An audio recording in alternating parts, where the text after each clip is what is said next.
we started using our personal credit cards to make payroll for his people. And I was like, oh my God, what are we doing? And we talked about it, and I said, Alaskans really need a fast and economical way to get to Hawaii. They love Hawaii. We need to figure this out. We can't quit.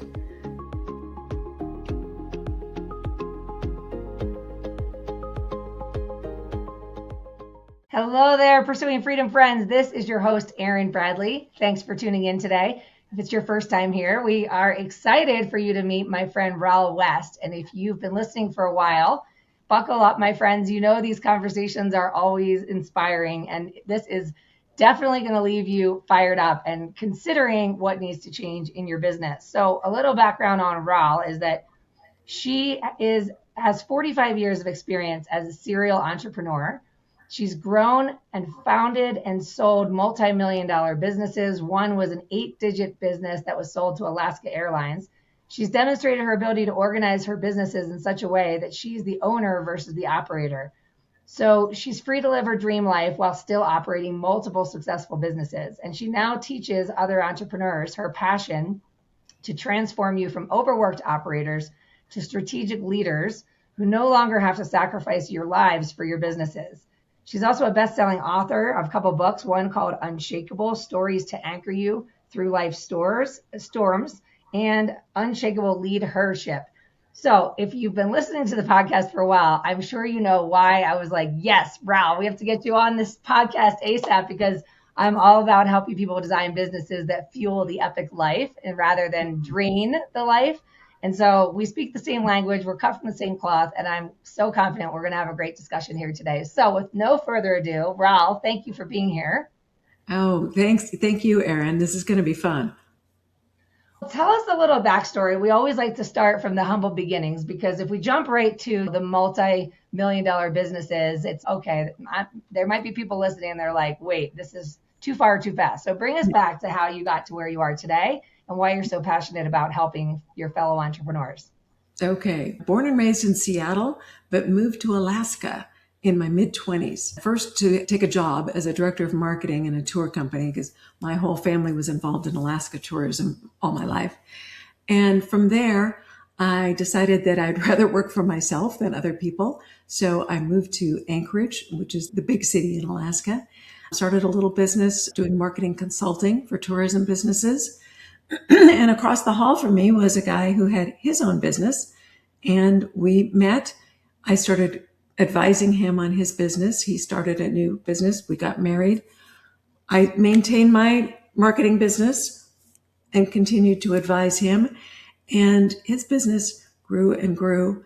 And finally, he convinced me to join him about the same time that we started chartering our own jets to take people from Alaska to Hawaii. Because the business he started was to be an agent for Alaskans who owned condos in Hawaii. So he was basically selling packages of Hawaiian vacations, which became the name of the company, Hawaiian Vacations. But as he grew, he started adding on the component to get the air, include the air from Alaska to Hawaii. And in those days, there were nonstop flights from Anchorage to Honolulu. So that was great. And business was wonderful. But that airline pulled out of the market and said, no, we're not doing that nonstop flight anymore. And we were left with no product to sell because we couldn't get our people to Hawaii.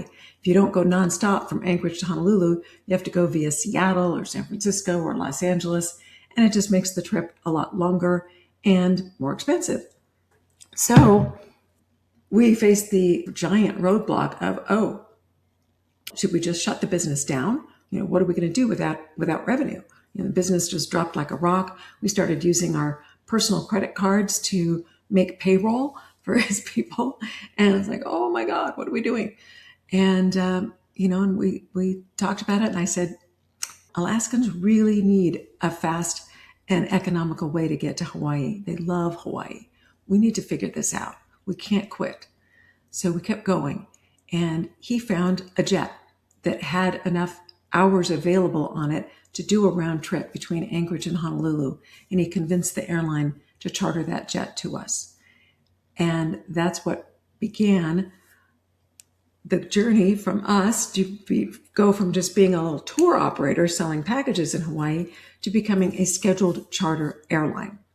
So we started chartering multiple days a week with the first jet was just a DC-8, just a couple hundred passengers. And then we went up to like L-1011s and 767s, so 300 and more passengers per plane. So when I tell people we chartered planes to Hawaii, they just assume it's like some little business jet with 12 seats or something. It's like, no. These were big airliners.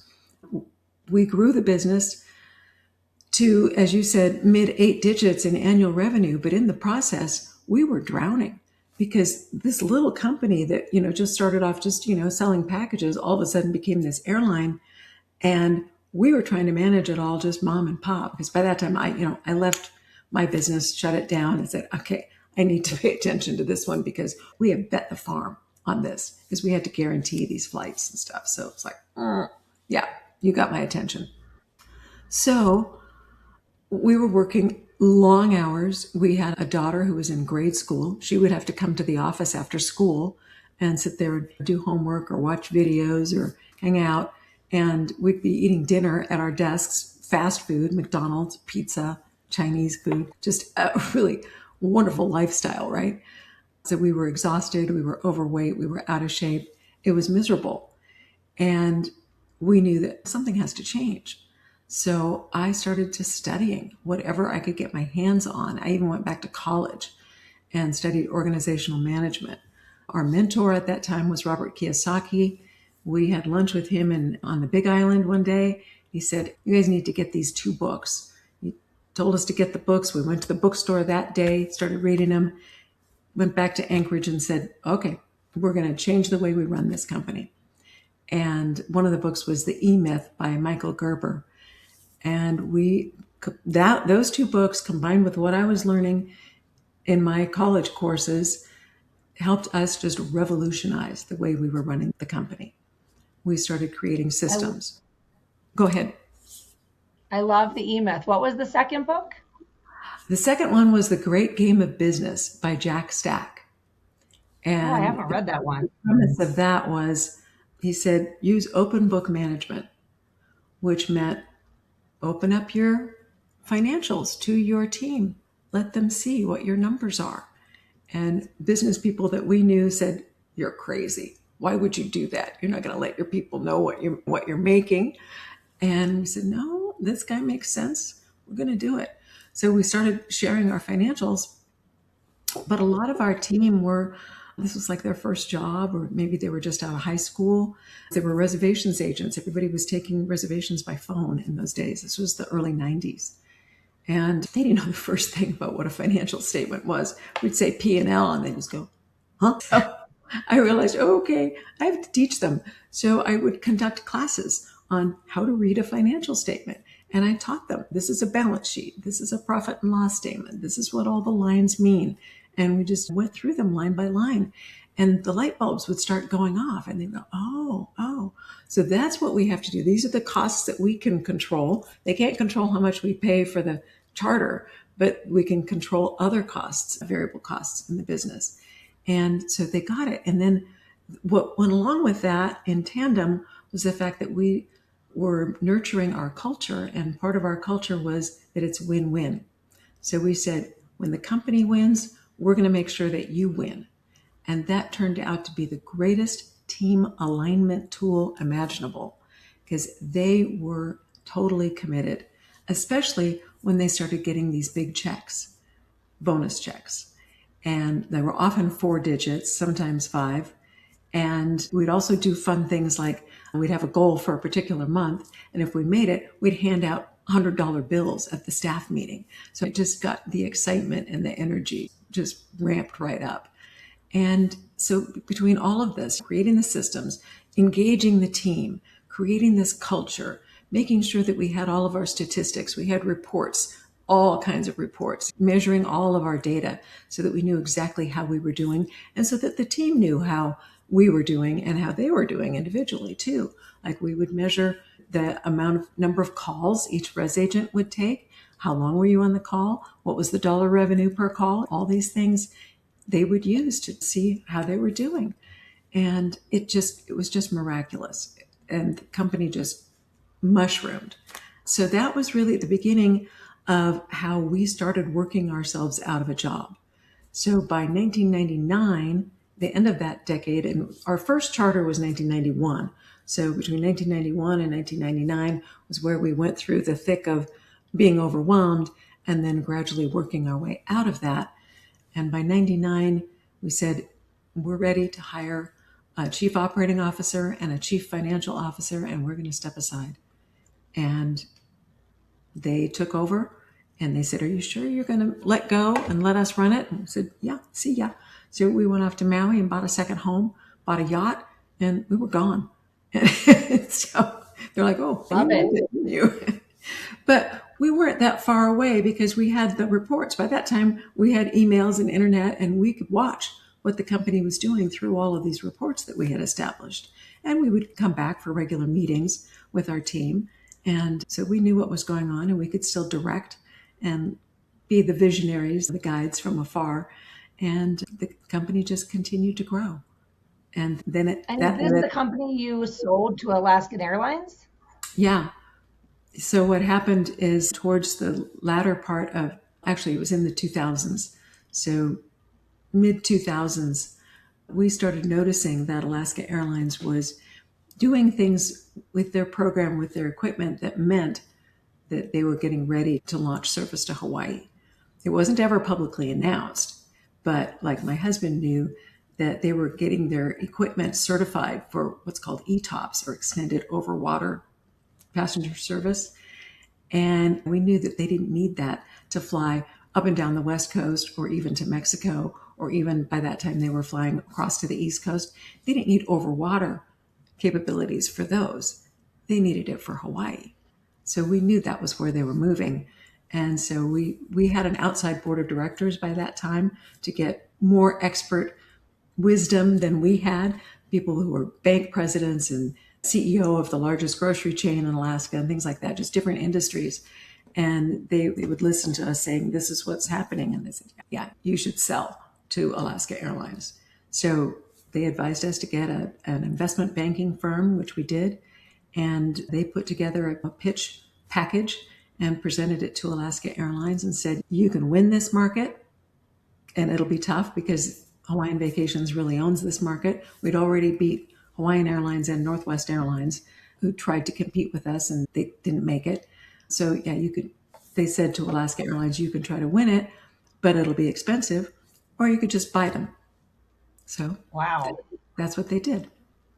That's amazing. Now, I know you also have a pretty extensive background in real estate investing. So was that all starting to happen once you bought the second home in Maui? You just kind of kept going, and then the perfect timing of the sale of the business right before the market crashed, you could be in like an acquisition phase, right? During that time? Yes, we sold in January of 2008, by the way. So Oh my gosh. Lucky. Perfect timing. perfect luck. As my husband always says, if you want to be smart or lucky, I choose lucky, which is not to say we weren't smart, but there were some real just strokes of luck that we fell into. That was one. But we actually started to invest in real estate in the early 90s. We bought the office condominium where our business was located, but we bought it personally and then had the business rent it from us. So we were already doing that, and we were buying other pieces of property along the way because we had profits that we could invest. So that's what we were doing. So when we exited from Hawaiian Vacations, we had a fairly good real estate portfolio by that time. And after we exited, we had the cash that we were looking around, and we decided to invest in cruise ships next, from airplanes to cruise ships. But we knew about some cruise ships that were in Seattle that were bank owned. Their operator had gone bankrupt, so the bank took back the ships, and they'd been sitting at a dock for 2 or 3 years, and they were just rotting. And so there's a real long story involved, but I won't go into all of that. But short story is, we bought these 2 little ships, less than 100 passengers each. We poured the money into getting them fixed up because sitting at the dock, they'd gone to pot. So a lot of money had to be poured into everything from decor to adding more steel to the hulls and everything. we did that. Started off with 2 ships, and then another cruise line went bankrupt, and we bought those ships. So we had a fleet of 5 cruise ships that we leased to a cruise line. We didn't want to operate them ourselves. We had learned about passive income. We had learned what it looks like to be the owner and not the operator. So we knew we didn't want to have to operate these ships. So we leased them to a cruise line. They did all the marketing. They did all the operations. My job was to make sure that the lease checks hit the bank every month. My God, I love it. That is such a fun story. So where in the journey did you start to transition into supporting other entrepreneurs and moving from operator to owner? Because what you talked about earlier, the successful but drowning, is the most common pain point for all quote unquote successful people I know. I think the word success is almost arbitrary when you're drowning. And I know I was there at one point. I remember actually being on a coaching call with my mentor. And if you're looking at me, it's like, I was like, this is me. And I'm just treading water, like just coming up for a sip of air. And I even had the team in place. I was like, I am swimming, patching holes in the bottom of a sinking ship. And meanwhile, I want to be on the bow of the ship steering, but the boat is going in circles and people are falling off the boat and I'm pulling people back on that fall overboard. And everybody's rowing in different directions. So I've been there. I've been there when I was alone in the business and when I was just starting out, not knowing what I was doing, but trying to run a team. How did you get into the work of helping other businesses, and what does that look like today? Well, I have to blame my daughters because they suggested that I start teaching people. They said, Mom, you and Dad have this, you're living the dream. All your friends tell you, you guys are living the dream. We have the Maui house, we have a yacht, we travel all over the globe, and yet we still have these businesses because we have all these real estate businesses and cruise ships and so forth. And how do you do it? And I said, it's not that big a deal. And she goes, oh no, wait a minute. People don't know how you did it or how you do it. So you need to teach them. And I went, really? Anyway, I thought about it and decided that sounds like a good idea because I've always loved to teach. Back when I was teaching people how to read financial statements, I've loved that. And it always makes me upset and angry when I see entrepreneurs killing themselves to run their business. And I'm going, but you have a life too. Why are you sacrificing your life for your business? You don't need to. So it's just like a pet peeve of mine.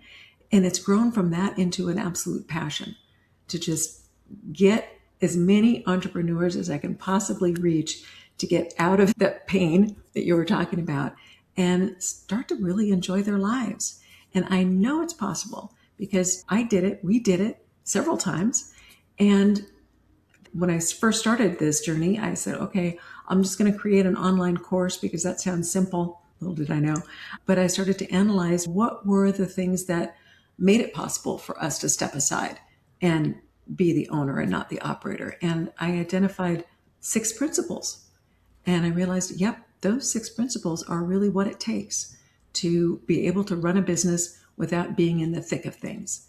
So that's what I built my course around. And I've been teaching people and writing about it on LinkedIn and all of that.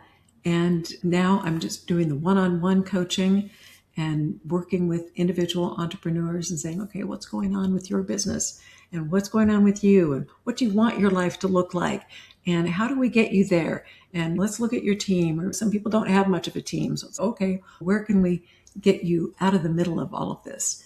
And I just work with them and figure it out. And I have to work on their mindset too, because a lot of times it's like, I don't know if I want to hand that off to somebody. I'm not sure I can trust them. They're not going to do it the same way I do. So we've got to work on that. So there are ways. So how, you mentioned earlier something that really speaks to some people's fear, which is that there came a point when you two were drowning but successful, but you were covering bills on personal credit cards. And so there is a bit of resilience that you had in place to be able to keep going when you saw that the need was there, right? Mm-hmm. So how do you help people overcome that very specific fear of what can I afford and what happens if, because it is all mindset. And you and I both know, because we can see life through a different lens, that No, there's a completely radically different reality that's being lived, which looks and feels much lighter and much freer and much more Mhm. adventurous Yeah. when we make these decisions. And it doesn't mean that we were fearless, but they were necessary. So, how Yeah. do you work with clients to overcome that fear that's been keeping them stuck in these old patterns? Yeah. It depends on the person, but sometimes you have to just take really baby steps, little tiny steps if they're not ready to take the leap. And I have to feel that out with them. And so sometimes it might be as simple as farming out or subcontracting for a piece of work, getting a VA. Just can you delegate something? And I have to teach them how to delegate because there's a right way and a wrong way to delegate. And unfortunately, too many people do it the wrong way. And then they say it doesn't work. You can't delegate Yes. this. And I disagree because I've learned how to delegate in such a way that I can get just about anybody to do what I want them to do. Sometimes there's somebody who just can't do it, but you can identify that pretty quickly. But yes, so it depends on the individual and how open they are to change. And if they're really resistant to it, then we're just going to go really one baby step at a time. If they're a bit more open to it, then we can say, oh, okay, let's take a look at this. What if we did this?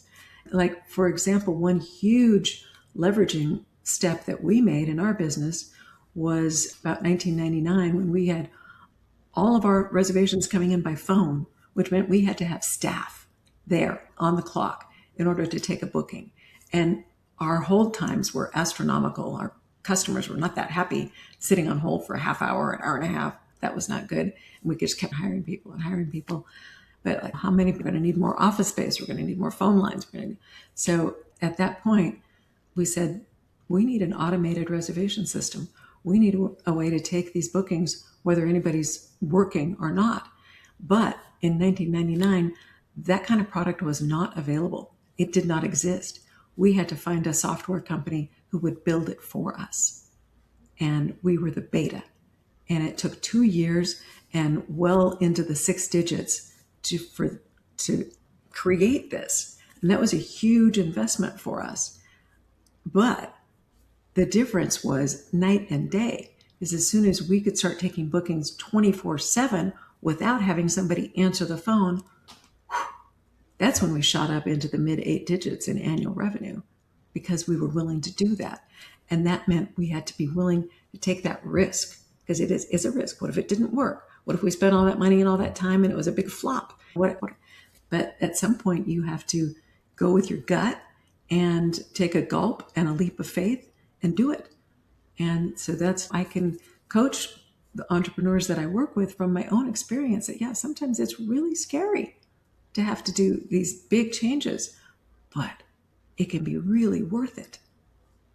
Yeah, it's always worth it. And I look back to the 7 or 8 years that I was surviving my own success and riding this roller coaster of feast or famine and feeling like it was the business or the industry or the market that was like the cause of this inconsistency when in fact it was me. And then on the other side of each bold decision, which wasn't made lightly, but like you're doing now, it's like I had the coaching, I had the mentorship to help me see what I couldn't see in myself, which I think is a really big component of this, is being the reflection of what's possible when someone else can't see that for themselves. And on the heels of every one of those decisions, we opened the next portal. And the interesting thing is, I'm sure even as you were making those investments, you weren't necessarily knowing or needing to know how far you were going to go. It's like this is just unlocking the next level in a video game. Like we've mastered level one, Yeah. we got to make a shift. We're going to level two. We don't know the rules of the game. It's a little uncomfortable. And it's like, that's where a great coach comes in, is to Yeah. help you navigate, like you're ready to go up the escalator. Yeah. And level two is going to be really fun and interesting and a little bit uncomfortable, but it's going to get great. And then we unlock the next level. And I Yeah. think you can build that muscle of acting with fear along for the ride. Yes, you're exactly right. And you don't know where it's going to go. We had no idea that we were going to hit mid eight digits. That was like, whoa. And it was beyond our dreams. But it happened because we just kept plugging along and making decisions and taking advantage of opportunities and being willing to take those steps to change things and to I take a love it. risk. All Yeah. right, so I've got one more question, and then I want to respect your time and let the folks know how to find you to get more of you. But One of my questions I have for you is when you hired the COO, and I forget if it was a CFO or Yeah, yeah, CFO, two heads. and you decided, okay, we're going to Maui. Did you have any struggle with your sort of pride or ego getting in the way of making that next level? Because that's another next level leap. That's you basically saying, you know what? I'm firing myself from day-to-day operations. I'm still here to mentor you, but it's not going to be the face of me anymore. Because a lot of our listeners, they can't comprehend how they can remove themselves as the face of so many of the operator activities in their business. You and I both know it's way better and it's necessary and it's great. But did you have to wrestle with that, with pride or ego at all around what are people going to think, or is anyone going to do it as good as me, or any of those issues that we see? All of the above, absolutely. And there's an identity kind of crisis that comes like, this is who I was, and now who am I? And my husband had even more of an identity crisis than I did because I was actually involved in a lot of nonprofit work. At that time, I was chair of the board at a private school in Anchorage. So I had lots to keep me busy. So I was able to make that transition a little easier than he did. But he was used to being the captain of the ship. And now he's kind of out on the poop deck. And so, yeah, that was a struggle. And I remember when the company kept growing and growing and beating all of our previous records for revenue and all that, I kind of went, I thought we were doing okay when we were running it. How come you guys are doing so much better? Wow. And so there's a little bit of an ego thing. Is what was I not doing or what was I doing wrong before? And they very graciously said, you guys laid the foundation. We just came along and took that foundation and built up from there. And so sometimes that's what's needed too, is that an owner, a founder needs to sometimes recognize that particularly a founder can really get in their own way because, as you were saying earlier, you're in the trees. You can't see the forest. All you can see is the other tree trunks around you. But somebody else comes in with a different perspective, and it's much easier for them to take what you've created and then build it up from there because they have a different outlook. And that's exactly what I can do for entrepreneurs because I can come in with a fresh pair of eyes and a different vantage point, and I can see what they are unable to see because they're in the thick of it. Yeah, I love it so much. So if listeners want to find you, follow you, get a hold of you, what are all the best ways they can do? You could start by going to my website, which is very simply ralwest.com. And I invite you to take a little diagnostic that we created to find out if you are the bottleneck in your own business. It's called the Owner Diagnostic. So I think Erin's going to put this in the show notes, but it's owner-diagnostic.ralwest.com. Awesome. It's a 3-minute, 8-question thing, and you'll get an answer back immediately saying, this is where you're at.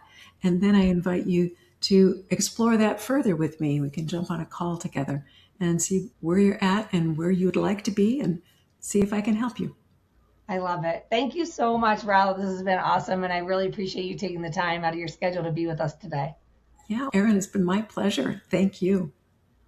To all my listeners out there, I hope you loved this episode. If you did, make sure you reach out to Ral, let her know if you had any takeaways, and always think if there's someone that you care about that could benefit from hearing this episode, to go ahead and text it to them. Shoot me a DM. Let me know what you loved about it. Let me know what topics you want to hear on the show, because I always love hearing from my listeners and connecting with you guys in the real world. It's so much fun. I've been hearing from so many of you, and we've been jumping on calls and walking and talking in the woods.